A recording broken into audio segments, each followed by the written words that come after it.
السلام عليكم ورحمة الله وبركاته، والصلاة والسلام عليك يا سيدي يا رسول الله صلى الله عليه وسلم. وبنقول اليوم يا غوالي معنا برج السرطان. لكل محبين برج السرطان، لكل أصحاب برج السرطان. السرطان كوكبه القمر، والكل بيعرف هيدا الشيء.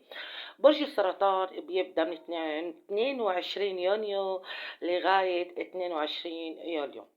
برج السرطان برج مائي، خياله واسع، عاطفي، بيهتم ببيته كتير وأسرته.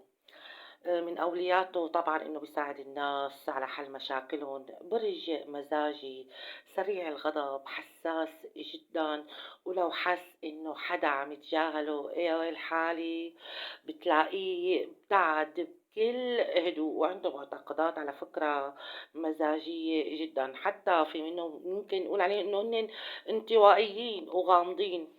لكن رغم هيدا الشيء الموجود عنده إن روحهم مرحة، يعني عندهم روح الفكاهة، روح النكتة، مثل ما بنقول برج طيب حنون، مشاعره حادة جدا. وبرج السرطان على فكرة بحب إنه يتعامل مثل معاملة الطفل، مثل برج الثور، بيحبوا يتعاملوا كأطفال. حتى الحوت كمان فينا نقول عليه إنه بحب يتعامل مثل كأنه هو طفل، بحب المداعبة والاهتمام فيه جدا جدا جدا. برج السرطان بحب انه تلعبيه تضحكيه تفرفشيه، وما بحب المواجهات نهائيا. بحب التواصل الاجتماعي، بيتمتع بالذكاء وبيبحث يعني بقوة عن الأصدقاء اللي روحهم مرحة قريبة من روحه هو. لبرج السرطان هو على فكرة بيعتمد على الحس القوي يلي موجود عنده برج السرطان. برج السرطان كتير تعبان جسديا وماليا وإلى آخره. وشو ما كان عندكم يا برج السرطان دائما توكلوا على رب العالمين الوكيل. عم تدعوا الله كتير كتير، وموجوعين كتير كتير، ومحتارين كتير كتير، وأزمة مالية. البعض ما فينا نظلم كل برج السرطان، فالبعض رح نقول من برج السرطان انهم كتير تعبانين بأزمة مالية، حتى في منهم تعبانين مع الشريك اللي هي العلاقة الثلاثية. اللهم صل وسلم وبارك عليك يا سيدي يا رسول الله. البعض من برج السرطان بيحبوا يقلدوا الغير للأسف. يعني بدي أقلد مثلا، أنا أقول مثلا أحمد أبو عاطف، وينك يا أحمد؟ عم تحضر البث ولا لا؟ برج السرطان بيحبوا يقلدوا الغير، طريقة كلامهم، طريقة ضحكتهم، مبدعين. أصحاب برج السرطان من الغالية منى مصطفى، بتمنى تكوني عم تحضري البث كمان معنا، تحضري العرض معنا وتسمعي اللي بيخصوا لبرج السرطان. عندك بشكل عام إن كان امرأة أو رجل عندكم تعطيلات كتير بأموركم. عندكم تعطيلات بأمور العمل، بأمور الحب، بأمور الأولاد. البعض المتزوجين يعني من هيدا البرج يعني تعطيلات بأمور حياتك كلياتها. لكن من شهر بإذن الله بتحس يعني إنه عم تبلش هيك تفرج يعني معك خطوة بخطوة إن شاء الله تعالى. البعض منه لهيدا البرج عندهم جفاء عاطفي مع الشريك، طبعا للمتزوجين أكثر من العزابية يا غوالي. بدي اقول لك انه حاول انك تهتم شوي بالشريك لحتى يعطيك اللي انت بتستاهله يا برج السرطان. وحاول تهتم انت بصحتك كتير كتير، لانه البعض منهم عندهم وجع باسفل الظهر، عندهم وجع باحد الساقين، عندهم وجع راس من التفكير التفكير التفكير. وبعدين يعني وبعدين ليش هالتفكير الزائد يعني؟ يلا يهديك يا برج السرطان. رغم كل طيبتك إلك إنك بتتضايق من الكلمة الصغننة، من الكلمة الصغيرة، ما بعرف ليش حساس لهالدرجة. حاول تهتم بصحتك. البعض منكم يعني ممكن يؤدي لعملية لا قدر الله، فدير بالك. والبعض منهم العين العائن، حسبي الله ونعم الوكيل. وحسد الحاسدين، وحسبي الله ونعم الوكيل. شايف يا سرطان؟ عم بدعي لك أنا كمان، وعم بدعي معك كمان. البعض عليهم عين، البعض عندهم حسد، وللأسف البعض عندهم تعطيل، عندهم سحور سحور سحور. يا لطيف، الله أكبر على السحر الموجود عليك يا برج السرطان. والبعض منكم ما عم أقول كل البرج، لا مستحيل كل البرج يكون عليه سحر. البعض منكم كل إنسان يعني بيعرف نفسه إذا كان عليه سحر ولا لا. وهيدا الشيء لشو؟ بسبب الروح الحلوة اللي بيتمتع فيها برج السرطان، الروح الحلوة يعني اللي ما بيحملها. وبنفس الوقت لا عملوا له سحر وصار يحسب الصغيرة قبل الكبيرة. بدي اقول لك انتبه على نفسك مزبوط، انتبه جدا جدا على نفسك من المقربين عليك يا برج السرطان. وحتى ان كان عندك زملاء اصدقاء يعني كمان دير بالك منهم انت يا برج السرطان. اللهم صل وسلم وبارك عليك يا سيدي يا رسول الله. البعض من برج السرطان دير بالك من العلاقات العاطفية، دير بالك وخلي ذكر الله في بالك. عندكم البعض كمان قضايا قانونية يا ريت حلوها سليمة. البعض بنرجع بنقول حتى ما أطول عليكم بالكلام لكم ديروا بالكم من المحاكم، من القضايا القانونية حلوها سليمة أفضل لكم حتى ما تطول. يعني أنا بتعرف الشغلات المحاكم بتطول وبتاخد وتجيب لحتى ياخد الحكم لصالحه. فبتمنى منك انك تحلها سلمية يا برج السرطان، وان شاء الله لك النصر من الله بإذن الواحد الأحد. برج السرطان عندكم خوف من التقدم بأمور أي عمل مقدمين عليه، بس عيشوا التجربة. أنا عمل لك عيش التجربة، عيش المغامرة بقوة لا تردد. اتأكد إن شاء الله في نجاح لك بإذن الواحد الأحد يا برج السرطان.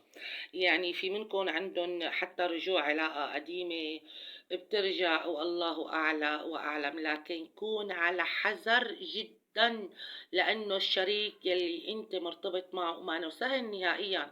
وإذا بدي أقعد أشرح لك رح يطول الشرح بهيدا الموضوع، بس بدي أنصحك وأقول لك دير بالك من الشريك.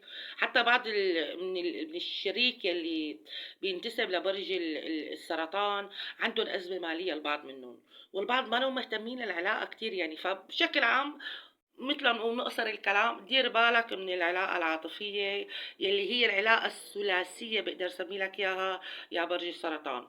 عندك توقيع على أوراق تغير بحياتك للأحسن إذا الله راد. يعني في دعاء بتلح فيه كتير من رب العالمين، يعني في دعاء كتير بتلج عليه لرب العالمين إنه يتحقق يتحقق. طيب انت ما فيك انك واثق انه هيدا الدعاء اللي انت عم تدعيه لرب العالمين يكون هو لصالحك؟ يعني ممكن يكون شر وما عم يتحقق معك. فانت قول يا رب ان كان خيرا فاجعله من نصيبي، وان كان شرا اجعله خيرا، اجعله خيرا واكرمني فيه ويكون من نصيبي. هيك دائما ادعوا يا غوالي. شخص ظلمك ومتأذي كتير منه وداعي عليه. لا تدعي يا سرطان، قول حسبي الله ونعم الوكيل. عندك نصر بإذن الله على هيدا الشخص تحديدا، ورح تشوف انتقام ربنا فيه. شو رح يعمل لك رب العالمين فيه؟ ورح تعترف له لهيدا الشخص انه انا دعيت عليك والحمد لله من فضل رب العالمين انه الله نصرني عليك. بس نصيحة لا تقول له ولا يقول لك، لانه هيدا الشخص يعني سيء جدا ممكن يأذيك مرة تانية. فخلص داري أمورك بالكتمان، الله نصرك الحمد لله والشكر لله وألف الحمد لله أنه رب العالمين استجاب لدعائي وأنا عرفت حالي مظلومة وإلى آخره. يعني ما في داعي تجاوبه وتقول له الله أنت عملي منك والله أخذ حقي منك. فهيدا الشي بتمنى أنك أنت ما تقوله يا السرطان. الله الله وما شاء الله. اللهم صل على محمد. البعض منهم حيسافر، وكتير كتير كتير عالم من برج السرطان متمنين السفر وكأنه روح الأحياء عنده لبرج السرطان إنه يسافر. يعني البعض اللي بيتمنيه السفر رح تسافروا بإذن الله كله بمشيئة رب العالمين، رح تنول كل شيء انت متمنيه يعني بفارغ الصبر. ممكن يكون عندك على طريق بحر، على فكرة مو شرط طيران، لا لا لا لا، ممكن يكون عن طريق بحر، ممكن عن طريق البر، والله أعلى وأعلم. كل إنسان كاتب له قدر، ونحن اللي بنحكي عن الأبراج مجرد مبشرين يعني، والكلمة الحلوة صدقة من رب العرش العظيم. بس دائما الإنسان بيتمنى الخير لنفسه، يتمنى الخير للغير فيأس يعني رح يبعث لك يا الله الخير لك أنت مثل ما تمنيته لغيرك. فدائما يا عباد الله اتقوا رب العالمين وخلوا أموركم كلها برب العباد، خلوا أموركم كلها عن طريق ربنا الوكيل هو. وشو بدي اقول لك شو بدي اقول لك رح توصل لمرادك باذن الله. واحيانا بتحس حالك بتحس نفسك غريب بين اهلك، بين اولادك، بين زوجتك، بين المحيط طبعا المتزوجين، واحيانا العزابيه او الخطه ممكن. يعني بشكل عام برج السرطان بحس حاله غريب وسط المجتمع يلي هو عايش فيه. دير بالك شوي واهتم بصحتك. برجع بقول لك انتبه من وجع العظام وضيق النفس يا برج السرطان. الله الله وما شاء الله. احيانا البعض منكم بحس انه هو مكتئب، وفعلا في منكم عندكم اكتئاب شديد شديد، وفي البعض منكم عندهم اكتئاب هيك اوله، يعني من التعب النفسي من كتر التفكير اللي انتوا عم تفكروا فيه يا برج السرطان. اللي انت فيه، اللي انت راسمه بذهنك خطة مشروع اللي هو حيحصل بإذن الله. شوف لك يا برج السرطان، انا كتبت لك من هون ومن هون ومن هون كل اللي خطر ببالي. اللهم لك الحمد، انا كتبت لك اياه وعم بقرا لك اياه مشان ما انسى لك اي شيء، لانه برج السرطان موصى عليه.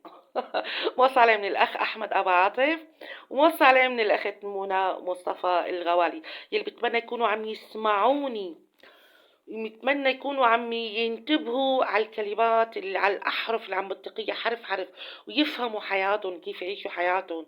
لأنه برج السرطان برج جدا طيب، بس للأسف الطعن صله زمان كتير كتير كتير كتير كتير كتير صله زمان. اللهم صل على سيدنا محمد. أنا بتمنى منك يا برج السرطان إنك تعرف كيف تقطع الشك باليقين. يعني ضع الشك باليقين بترتاح. في حدا عرض عليك عرض، والله أعلى وأعلم، يا ريت تقبله، حيكون في خير بإذن الله. وأظن هيدا العرض من شريك حياتك أو حدا مقرب جدا لإلك. عندك أمور رح تبهر محيطك على فكرة، رغم إنه في منكم صار بينهم انفصال للأسف بسبب التشتيت يلي صار بحياتكم.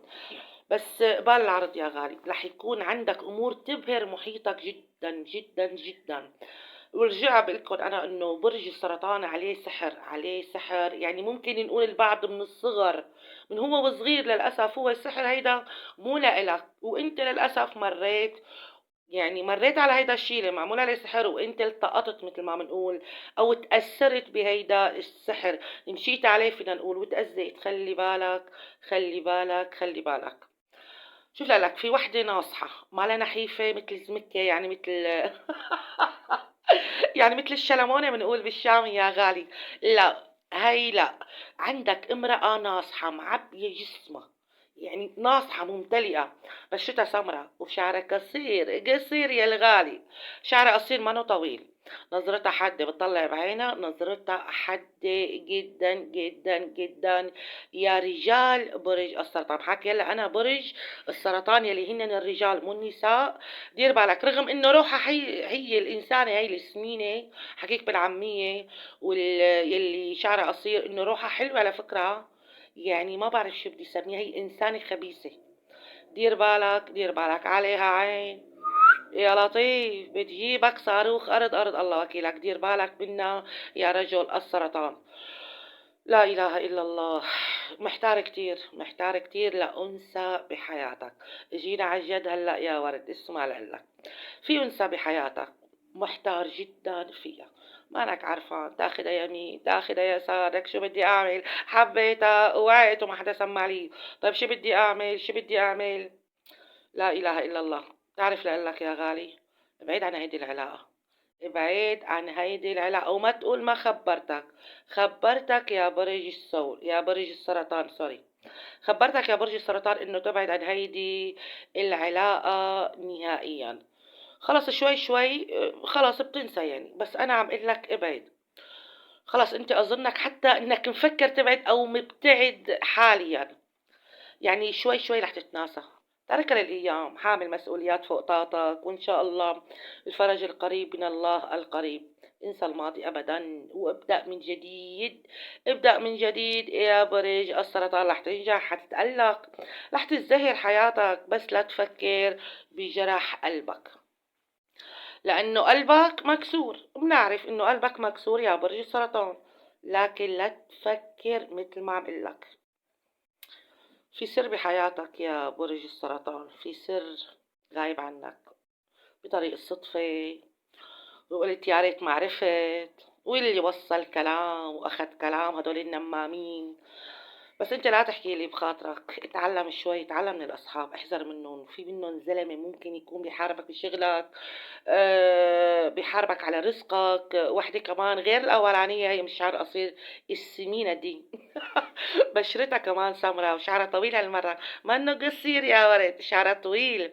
سبحان الله، عكس الاولى تماما. المهم دير بالك من المحيط. برج السرطان عندك هديه حلوه كتير من شخص مش حتتوقعه، يعني انسان ما رح تتوقع انه هيدا هو حيعطيني هدية، مو معقولة، بس رح تجيك الهدية بإذن الله. وفي ناس عاملين فخ لإلك، فخ لإلك، ورح تنتهي شغلة. اللهم صل وسلم وبارك عليك يا سيدي يا رسول الله. برجع بقول لك في فخ لإلك يا برج السرطان بحياتك، وفي حدا مراقبك، يعني انت انسان مراقب يا برج السرطان، انت انسان مراقب. اقول لك شغله، في منكم يا برج السرطان بيفهم الانسان هيدا الشخص اللي مقابلك من عيونه، بس انت ما بعرف بتفهم وبتوع بالفخ. طيب ليش هيك عم تعمل بحالك؟ والله انت طيب وكلياتنا طيبين، بس مو لدرجه اني انا اوقع بالفخر رغم اني عرفت هذا الانسان سيء. ما بعرف، ما بعرف. شوف لك السرطان بيفهم لغة العيون تماما تماما تماما بيفهمها. حتى انتم ما بتضمروا الخير، سوري منا، ما بتضمروا الشر لحدا نهائيا، لا لا لا.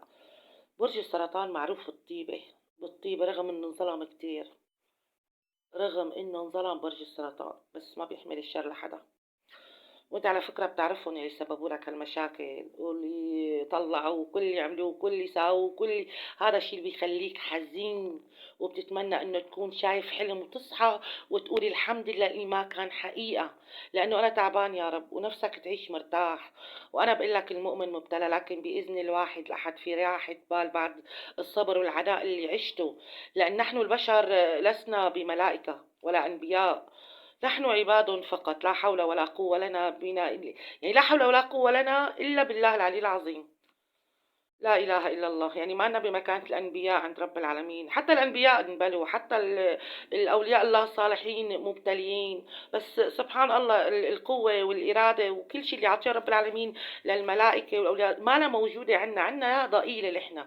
فلازم نحن نشتغل على حالنا ونكون أقوياء مثل ما علمنا النبي محمد عليه أفضل الصلاة والسلام.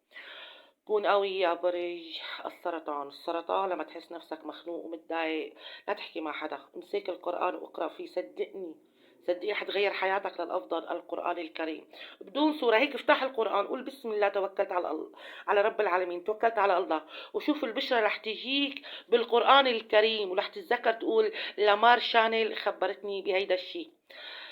يعني رح تكون عندك مكانة كتير حلوة بإذن الله. دير بالك، دير بالك يا برج السرطان، مثل ما قلت لك، تتضايق بتحكي مع حدا، طاح القرآن، توكلت على رب العالمين، شوف رب العالمين بيألهمك شلون الصواب، ورح يوهبك الحكمة بكل شيء انت بتتمناه. صدقني، من كان مع الله كان الله معه، من توكل على الله كان وكيله، ومن احتسب أمره لله كان الله حسبه.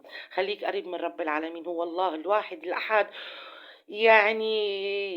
يعني شو بدي اقول لك، هو أأمن إنا من أمهاتنا، يعني أحن من أمهاتنا رب العالمين.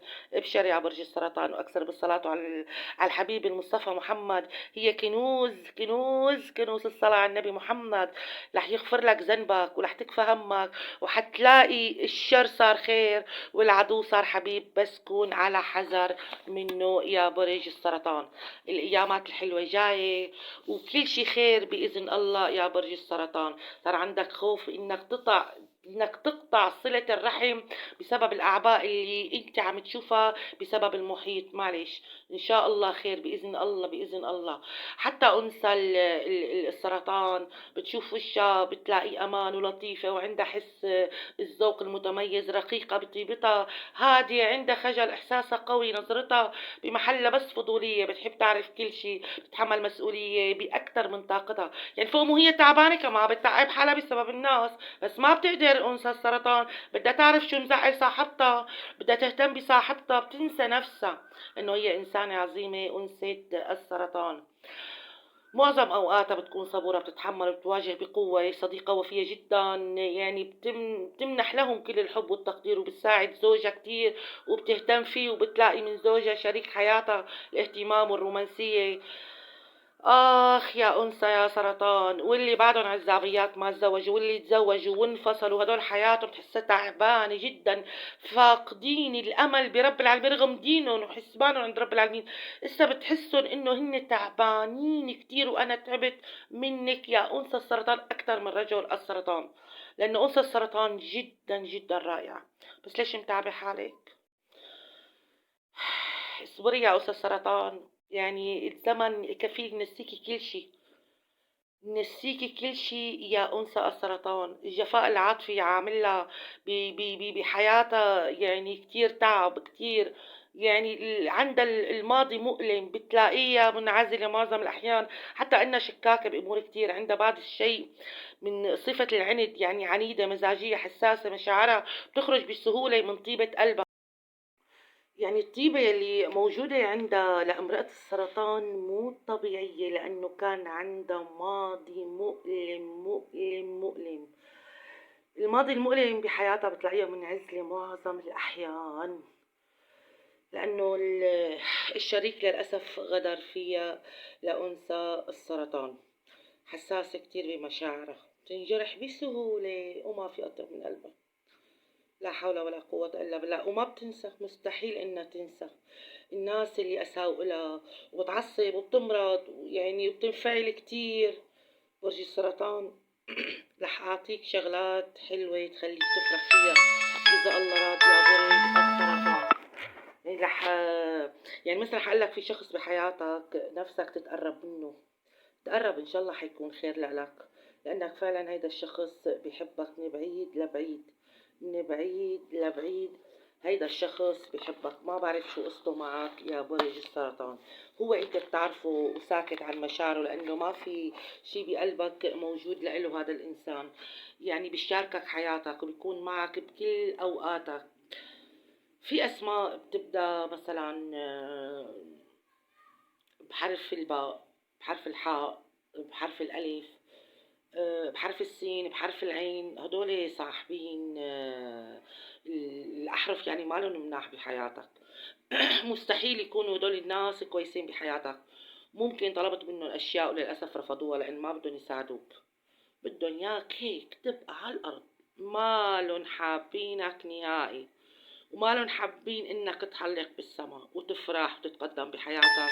بدهم إياك دائما إنك تبقى هيك مجنط على الآخر. ما بعرف هدول جماعة مريضين نفسيا، أو بيكرهوك جدا، أو إلى آخره.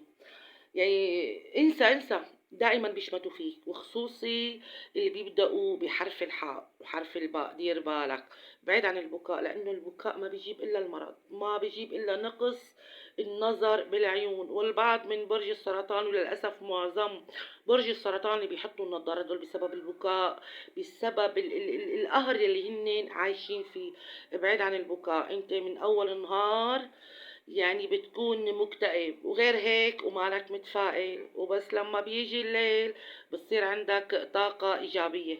شطك يعني بتحب السهر على شط بحر الهوى، رسيت مراكبنا، هاي عم غني لك. قولي يا فاطمة يا برج السرطان، لك بتجيبها للجلطة، لك ما في أطيب من قلبك. شبك يا زلمة؟ شبك بتحب السهر؟ لأنه هو القمر أحيانا يعني تلاقي كوكبك مع القمر بتطلع فيه، بتتمنى تكون يعني آخر رواق من الآخر.